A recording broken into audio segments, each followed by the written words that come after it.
Hello viewers, welcome to my YouTube channel Quick English in Bengali. तो आज এই ভিডিওতে আমি তোমাদের সাথে শেয়ার করব মাধ্যমিক এবিটিএ 2022 এর টেস্ট পেপার থেকে পেজ নাম্বার 341 এর আনসিন।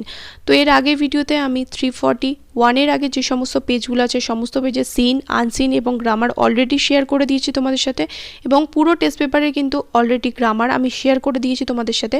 আর সাথে সিন প্যাসেজগুলোও কিন্তু রয়েছে, সমস্ত সিন প্যাসেজ দেওয়া রয়েছে। তাই যারা এখনও অবধি ভিডিওগুলো দেখোনি অবশ্যই করে কিন্তু প্লেলিস্ট চেক করো। মাধ্যমিক এবিটিএ 2022 যে প্লেলিস্টটা বানানো আছে টেস্ট পেপারের, সেই প্লেলিস্ট থেকে গিয়ে তোমরা সমস্ত ভিডিও পরপর পেয়ে যাবে, ওখান থেকে গিয়ে তোমরা ভিডিওগুলো দেখে নিতে পারো। তো এখানে তিনি তাকে বলেছে read the following passage and answer the questions that follow, অর্থাৎ এখানে নিচের প্যাসেজটাকে ভালো করে পড়তে হবে, যত্ন সহকারে পড়তে হবে এবং নিচের প্রশ্নগুলোর উত্তর দিতে হবে। তো এখানে প্যাসেজটা কী রয়েছে আমি জাস্ট রিডিং পড়ে দিচ্ছি। যে ওয়ার্ডগুলোর মানে তোমরা জানো না অবশ্যই করে কিন্তু ডিকশনারিতে চেক করবে, তাহলে তোমরা নতুন নতুন ওয়ার্ডের মানে শিখতে পারবে। Long years ago, we made a tryst with destiny, and now the time comes when we shall redeem our pledge. Not wholly or in full measure, but very substantially. At the stroke of the midnight hour, when the world sleeps, India will awake to life and freedom. A moment comes which comes but rarely in history, when we step out from the old to new, when an age ends and when the soul of a nation long suppressed finds utterance.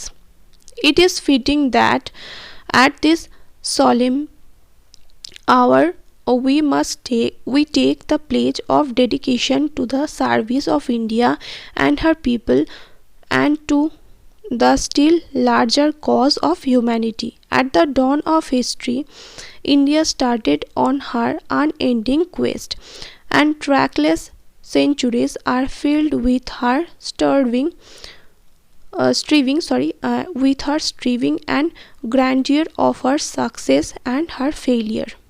Through good and ill fortune alike, she has never lost sight of the quest or forgotten the ideals which gave her strength. We end today a period of ill fortune, and India discovers herself again. The achievement we celebrate today is but a step and opening of opportunity to the greater triumphs and achievements that await us. Are we brave enough and wise enough to grasp this opportunity and accept the challenge of the future? Freedom and power bring responsibility. That responsibility rests upon this assembly, a sovereign body representing the sovereign people of India. Before the birth of freedom, we have endured all the pains of labor, and our hearts are heavy with the memory of this sorrow. Some of those pains continue even now. Nevertheless, the past is over. It is the future that beckons to us now. That future is not one of ease or resting, but incessant striving, so that we may fulfill the pledges we have so often taken and the one we shall take today. The service of India means the service of millions who suffer. It means the ending of poverty and ignorance and disease and inequality of opportunity. The ambition of the greatest man of our generation has been to wipe every tear from every age that may be beyond us, but as long as there are tears and suffering, so long our work will not be over.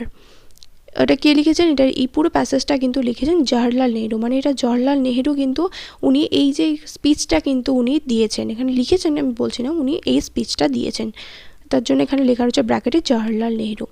এর দাগে বলেছে choose the correct alternative to complete the following sentences, অর্থাৎ এখানে সঠিক অপশানটা বেছে নিয়ে বাক্যটাকে সম্পূর্ণ করতে হবে। Long years ago we made an agreement with fate. Fate মানে হচ্ছে ডেস্টিনি, ভাগ্য। আমরা দীর্ঘ সময় আগে, দীর্ঘ বছর আগে আমরা আমাদের ভাগ্যের সাথে একটা এগ্রিমেন্ট বা চুক্তি করেছিলাম। When the world sleeps, India will awake to life and freedom. যখন সারা বিশ্ব ঘুমাবে, ভারত কী করবে? জেগে উঠবে নতুন জীবন এবং স্বাধীনতা নিয়ে। The achievement we Indian celebrate today is but an opening of opportunity. যে সাফল্য বা যে পাওয়াটা আমরা আজকে উপভোগ করব, যে অ্যাচিভমেন্ট মানে সাফল্যটা আমরা আজকে উপভোগ করব বা পালন করব, সেই পালনটা কিসের পালন? সে is an opening of opportunity, সেটা হচ্ছে সুযোগের জন্য যে দরজা খুলে গেল, সেই দরজা খোলার একটা সূচনা এখানে আমাদের এই অ্যাচিভমেন্টের মাধ্যমে হয়েছে। তারপর freedom and power bring. Freedom মানে হচ্ছে স্বাধীনতা এবং ক্ষমতা কী নিয়ে আসে? Responsibility. The service of India means the service of the millions who suffer. ভারতের সেবা করা মানে কি? ভারতের সেবা করা মানে সেই সমস্ত মানুষের সেবা করা যারা ভুগছে, সাফার করছে। We the Indians take the promise of dedication to the service of India. আমরা ভারতীয়রা কি প্রমিস করেছি? আমরা নিজেদেরকে উৎসর্গ করব। কিসের কাজে উৎসর্গ করব? ভারত সেবায় উৎসর্গ করব, সেই প্রমিস করছি বা সেই প্রতিজ্ঞা নিচ্ছি। বিয়ে তাকে বলছে state whether the following statements are true or false, write T for true and F for false statements provide sentences, phrases, expressions in support of your answer. অর্থাৎ এখানে ট্রু ফলস লিখতে হবে এবং সাথে সাপোর্টিং স্টেটমেন্টও দিতে হবে। প্রথমটা কি রয়েছে? We end today a period of ill fortune. একটা দুর্ভাগ্যের শতাব্দী বা সময় আমরা আজকে শেষ করছি। তো উত্তরগুলো কী হবে সেটা পরে বলছি। নেক্সট 2 নম্বর দেখো, ফ্রিডম অ্যান্ড পাওয়ার ব্রিং ইররেসপন্সিবিলিটি, মানে দায়িত্বহীনতা। ইররেসপন্সিবিলিটি মানে হচ্ছে দায়িত্বহীনতা। ফ্রিডম মানে হচ্ছে স্বাধীনতা এবং ক্ষমতা নিয়ে আসে দায়িত্বহীনতা। তারপর 3 নম্বরটা রয়েছে the service of India means the ending of poverty. The service of India মানে ভারতের সেবা করা। ভারতের সেবা করা মানে হচ্ছে দারিদ্রতা মুছে দেওয়া।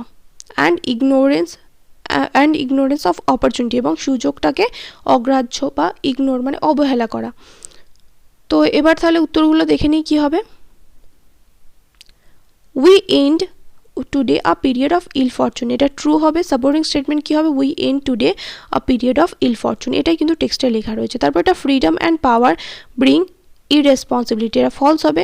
Freedom and power bring responsibility. তারপরে 3 নম্বরটা বলেছে দেখো, the service of India means the ending of poverty and ignorance of opportunity, এটা ফলস হবে। The service of India means the service of millions who suffer, it means the ending of poverty and ignorance and disease, inequality of opportunity। Next তারপরটা এবার চলে আসো এখানে কোশ্চেনে। C এর দাগে এখানে 4টি প্রশ্ন রয়েছে, প্রত্যেকটা প্রশ্নের মান রয়েছে 2 করে, অর্থাৎ এখানে 4 দুগুণে 8 রয়েছে। প্রথমটা রয়েছে in what does the service of India consist according to the author. লেখকের মতে ভারতের সেবা মধ্যে কী কী জিনিস পড়ে, মানে ভারতের সেবা করা মানে কি। তারপর এটা what are the ideas which India has never forgotten, কি আদর্শ ভারত কখনো ভোলেনি, কোন আদর্শগুলো ভারত কখনো ভোলেনি। তারপর 3 নম্বরটা mention some of the responsibilities of freedom and পাওয়ার, স্বাধীনতা এবং ক্ষমতার কিছু দায়িত্বের কথা উল্লেখ করো। তারপর 4 নম্বরটা coat the line that has a direct reference to Mahatma Gandhi, একটা লাইন এখানে তুলতে বলেছে যেখানে মহাত্মা গান্ধীর ডাইরেক্ট রেফারেন্স মানে মহাত্মা গান্ধীরকে সরাসরি সম্বোধন করা হয়েছে, সেরকম একটা লাইন এই প্যাসেজ থেকে তুলতে হবে। তো তাহলে উত্তরগুলো দেখে নিই। প্রথমটা বলেছে in what does the service of India consist according to the author, তাহলে according to the author the service of India consist the service of millions who suffer which means ending of poverty and ignorance and disease and inequality of opportunity. তারপর 2 নম্বরটা বলেছে what are the ideals which India has never forgotten, India has never lost sight of the quest or forgotten the ideals which gave her strength. তারপর এটা 3 নম্বরটা mention some of the responsibilities of freedom and power, the responsibilities of freedom and power are to serve millions who suffer, ending of poverty, ignorance, disease and inequality of opportunity. তারপরে 4 নম্বরটা বলেছে quote the line that has a direct reference to Mahatma Gandhi. তাহলে লাইনটা কি হবে? The ambition of the greatest man of our generation has been to wipe every tear from every age. This line has a direct reference to Mahatma Gandhi. Okay, তারপরে এবার চলে আসো ভোকাবুলারিতে। এখানে দেখো 8 দাগে বলেছে given below are the meaning of 4 words which you will find in question number 3. Find out the words to put in the boxes on the right hand side. অর্থাৎ এখানে কোশ্চেন নাম্বার 3 মানে আনসিন প্যাসেজ থেকে তোমাদের কি করতে হবে? একটা উপযুক্ত শব্দ নিয়ে এখানে লিখতে হবে, মানে সিনোনিম খুঁজে নিয়ে লিখতে হবে। প্রথমটা রয়েছে compensate for the faults or bad it's aspects of. Compensate করা মানে কি? ক্ষতিপূরণ করা। For the faults or bad aspects of.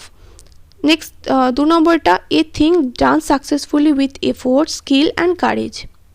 Next 3 number possessing supreme or ultimate power. Next 4 number continuing or following without interruption. তাহলে প্রথমটা রয়েছে compensate for the faults or bad aspects of, তাহলে এটা হবে রিডিম, প্রতিকার করা। তারপর এটা a thing done successfully with effort, skill or courage, তাহলে সেটা হবে অ্যাচিভমেন্ট, সফলতা। তারপর এটা পজেসিং সুপ্রিম অর আলটিমেট পাওয়ার, এটা হবে সভরেইন। তারপর এটা 4 নম্বর এটা continuing or following without interruption, কোনো রকম বাধা ছাড়াই চালিয়ে যাওয়া কোনো কাজ, সেটাকে বলা হয় ইনসিসেন্ট। ওকে, তাহলে তোমাদের পেজ নাম্বার 341 আমি আজকে সলভ করে দিলাম আনসিনটা।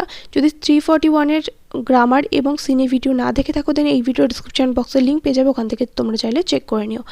দেখা হবে নেক্সট ভিডিওতে। Till then by.